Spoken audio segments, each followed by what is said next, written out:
सावरकर माने तेज, सावरकर माने त्याग, सावरकर माने तप, सावरकर माने तत्व, सावरकर माने तर्क, सावरकर माने तारुण्य, सावरकर माने तीर, सावरकर माने तलवार, सावरकर माने तिलमिलाहट। सही कहते थे अटल जी, सावरकर माने तिलमिलाहट। वीर सावरकर का नाम आते ही कांग्रेस पार्टी और उनका पूरा इकोसिस्टम ऐसे तिलमिलाने लगता है मानो बर का छत्ता सिर पर आकर गिरा हो। मजे की बात यह है कि पीएम मोदी उन्हें तिल मिलाने का मौका बार बार देते रहते हैं। आइए देखते हैं मुलाकात। ये अब दिल्ली के नजफगढ़ के रोशनपुरा में दिल्ली यूनिवर्सिटी के नए कॉलेज की नींव पीएम मोदी ने रखी है। कॉलेज का नाम स्वतंत्र वीर सावरकर के नाम पर रखा जा रहा है। वीर सावरकर का नाम आते ही कांग्रेस पार्टी ने कॉलेज का विरोध करना शुरू कर दिया है। उनका कहना है कि सावरकर के नाम पर कॉलेज का नाम नहीं होना चाहिए। सवाल सीधा है कि क्यों नहीं होना चाहिए? क्या देश के सभी कॉलेजों के नाम, यूनिवर्सिटीज के नाम, संस्थानों के नाम नेहरू, इंदिरा और राजीव के नाम पर ही रखे जाने चाहिए? अरे बाप रे, ये तो धोती खोल रहा है। पूरे देश में आप किसी भी राज्य में, किसी भी शहर में चले जाइए, इंदिरा गांधी, जवाहरलाल नेहरू और राजीव गांधी के नाम पर ही आपको संस्थानों, सड़कों, एयरपोर्ट्स, बस स्टेशन और पार्कों के नाम मिलेंगे। इससे भी बढ़कर 10 साल पहले देश की तमाम योजनाएं भी इन्हीं नामों से चलाई जाती थी। नवंबर 2013 की एक रिपोर्ट के अनुसार 450 स्कीम्स, प्रोजेक्ट और इमारतें नेहरू गांधी परिवार के नाम पर थी। इसका सबसे बड़ा उदाहरण राजधानी दिल्ली है। आइए जरा दिल्ली घूमते हैं। अभी मजा आएगा ना भिड़ो। दिल्ली की आप फ्लाइट से आते हैं तो इंदिरा गांधी इंटरनेशनल एयरपोर्ट पर उतरेंगे। उसके बाद Jawaharlal Nehru university, Indira Gandhi university, Jawaharlal Nehru stadium, Indira Gandhi national cultural centre, Rajiv Chowk, Rajiv Gandhi Bhavan, Kamla Nehru college, Rajiv Gandhi cancer hospital समेत ऐसी तमाम सड़कें, भवन, संस्थान आपको मिलेंगे जो नेहरू, इंदिरा और राजीव के नाम पर है। इनके अलावा भी आप दिल्ली के किसी भी हिस्से में चले जाइए, हर तरफ नेहरू, इंदिरा और राजीव के नाम पर या फिर गांधी नेहरू परिवार के नाम पर आपको कुछ ना कुछ जरूर मिलेगा। अगर ना मिले तो आप हमें कमेंट सेक्शन में बताइए। सवाल सीधा है कि स्वतंत्रता आंदोलन का पूरा क्रेडिट गांधी नेहरू परिवार को देने के लिए जिस पार्टी ने दशकों तक प्रोपेगेंडा किया, उनके इकोसिस्टम ने दशकों तक सॉफ्ट नैरेटिव बनाया, इतिहास को अपने अनुसार लिखा और स्वतंत्रता के बाद से लेकर आज तक गांधी नेहरू परिवार को छोड़कर किसी दूसरे स्वतंत्रता सेनानी की ओर देखा तक नहीं, वो वीर सावरकर के नाम पर तिलमिला क्यों रही है?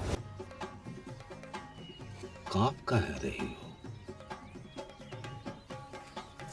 वीर सावरकर, जिन्होंने अपना पूरा जीवन देश की स्वतंत्रता के लिए खपा दिया, जिन्हें अंग्रेजों ने 2 बार आजीवन कारावास की सजा सुनाई थी, जिन्हें अंडमान की अंधेरी कोठरी में 6-6 महीने के लिए बंद किया जाता था, वहाँ उनके ऊपर कैसे कैसे अत्याचार किए जाते थे ये अब देश को पता है। वर्षों तक इस बात को छिपाया गया, वीर सावरकर के पूरे सच को सामने नहीं आने दिया गया। लेकिन आज देश जानता है कि वीर सावरकर का त्याग किसी भी नेहरू से कम नहीं था। यही कारण है कि भगत सिंह भी वीर सावरकर के विचारों से बहुत प्रभावित थे। वे सावरकर के कथनों को अपनी डायरी में लिखकर रखते थे।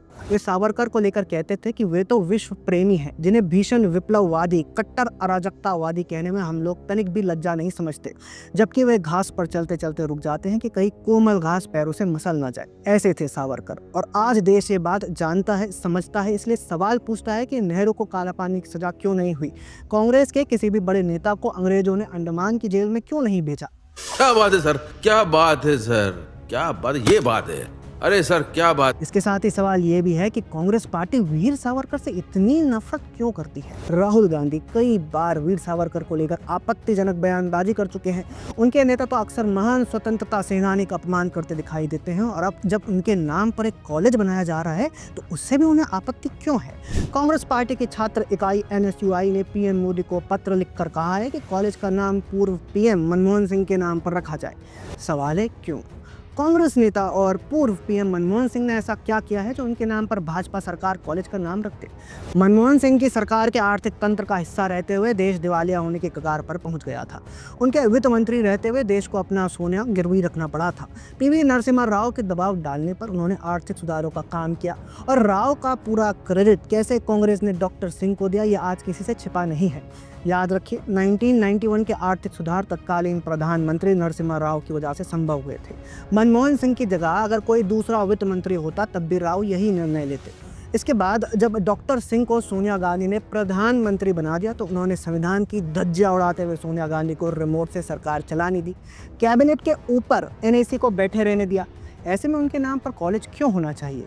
वीर सावरकर के नाम पर बनाए जा रहे दिल्ली यूनिवर्सिटी के कॉलेज का कांग्रेस विरोध कर रही है। इसको लेकर आपका क्या कहना है, कमेंट सेक्शन में हमें ज़रूर बताएं। अगर आपको हमारा कंटेंट पसंद आता है तो हमारे चैनल को फॉलो भी कर लें। जय हिंद।